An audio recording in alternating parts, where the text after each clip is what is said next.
2 weeks ago, she matched with a guy online. He was handsome, funny, had a great job. They talked every single day. He even remembered her mom's name. Then he said his uncle taught him a guaranteed crypto trick. The term comes from the Chinese phrase "sha zhu pan," literally pig butchering plate. It's the scammer's own term, not law enforcement's. And it tells you exactly how they see you. You're the weeks of affection, the good morning texts, the late night calls. That's the fattening, the theft. At the end is the slaughter. In their internal training manuals, victims aren't people, they're livestock at various stages of readiness. And it isn't a guy in a basement. These run out of industrial compounds in Myanmar, Cambodia, Laos, the Philippines, HR departments, performance targets, shift rosters. Here's the part almost nobody knows. A large share of the people running these scams are themselves victims, trafficked on fake job ads, passports taken, held under armed guard, beaten for missing quota. So the person you're falling in love with may be a prisoner reading a script, punished if you don't send money. Every one of these follows the same 5 stages. Once you can name them, you can spot them. It rarely starts on a dating app. More often, it's a wrong number. Hi, David. Are we still on for Thursday? You reply, wrong number. Sorry. And they're apologetic. Charming. Funny. A conversation starts. It feels like coincidence.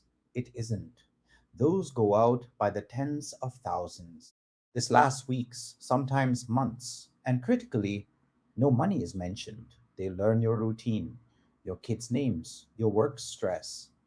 Good morning before you're awake, good night after you're asleep. Available in a way real people with real lives are not, because talking to you is literally their job. They'll share fake vulnerabilities to trigger reciprocity. A dead parent, a bad divorce, you open up, now you're bonded. Money enters sideways, never as a request.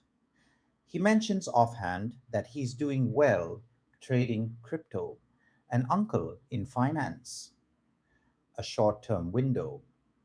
He isn't selling. If you ask, he might even deflect. I don't want money to complicate us. That deflection is the con. It makes you push. You invest small, maybe $500. The platform looks immaculate: live charts, KYC verification, a support desk that replies in 30 seconds. And it works. Your money grows. You withdraw a profit, and it actually arrives in your bank account. You try to withdraw something large. Suddenly there's a fee, a capital gains tax, an anti money laundering deposit. Always a reason, always payable upfront, always framed as your money is right there. You just need to unlock it, you pay. Then there's another. This stage exists to extract every remaining dollar from someone who has already lost everything, using their own sunk cost against them.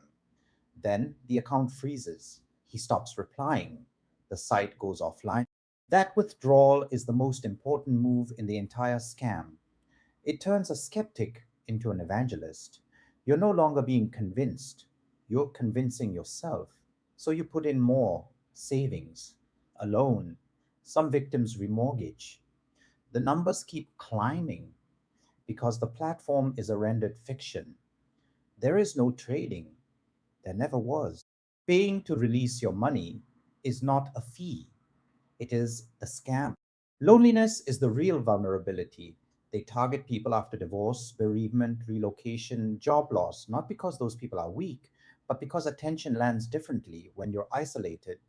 The relationship comes before the ask, so every fraud instinct you have misses it. And sunk cost locks the door. After 50,000, sending more lets you believe it's all still recoverable. And AI has made it worse. Deepfaked video calls have killed the old advice to just ask for a video call. In October 2025, Group IB found an operation using the likenesses of Prime Minister Lawrence Wong and Minister Shanmugam to push fake investments. The FBI logged $893 million in AI enabled fraud last year. If your only defense is I'd spot a fake, that defense has expired. Rule 1: reverse image search every new online contact, 30 seconds. If their photos belong to a fitness model in another country, you're done before it starts. Rule 2: video calls are no longer proof. Deepfakes handle a clean face on call. Ask them to turn fully sideways, pass a hand across their face, or hold up a random object you name in the moment. Real time fakes still break on those, but treat a past test as weak evidence, not clearance. This is the one thrill that relationships and money can turn permanently anything you, but they never get to be with hopefully to more remote accepts. Rule 4: only use regulated platforms you found yourself. In Singapore, check the Miss Financial Institutions directory and the Miss Investor Alert list before a cent moves. Rule 5: guaranteed and don't desist. None. Anyone promising it is either lying and usually both. Rule 6: test early with a withdrawal you'd notice.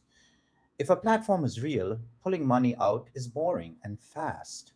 If withdrawal triggers new fees, taxes, or verification deposits, that's your answer. Rule 7: use the tools. Singapore, install ScamShield and switch on money lock with your bank to ring fence savings so they can't be transferred digitally at all. It's free, and it's the single most effective thing in this list because it takes the decision out of your hands during the moment you're least rational. Rule 8: break the isolation. Scammers push secrecy. Tell one person about any online relationship involving money, just one. That's usually enough to break the spell. If you're watching this with a sinking feeling, this part is for you. Stop sending money now, including any fee promised to unlock your balance, especially that. Screenshot everything. Report immediately. Speed decides whether funds can be frozen. Tell your bank, even if you're ashamed, they see this weekly. Nobody is judging you. And expect the recovery scam. Within weeks, someone will offer to retrieve your funds for a fee. That's the same industry working a list of confirmed victims. In Singapore, scam shield on 1799 or report through the police eyewitness portal. Malaysia, the National Scam Response Center on 9997. In the US, IC3.gov, Anti Scam Command recovered around $140 million last year and averted another $348 million. But recovery odds fall fast with delay. You don't beat it by being smarter. You beat it with one rule held without exception. Nobody you meet online gets a say in where your money goes, ever. That's the whole defense. If this was useful, send it to one person who's dating online or one parent who's been talking to a new friend on WhatsApp. Stay sharp, 网 stay 络故 safe, 乡相照 and 片，被 subscribe 家 to 破 Kai 窃 Chen 并诈 Cyber 骗。for more scam awareness.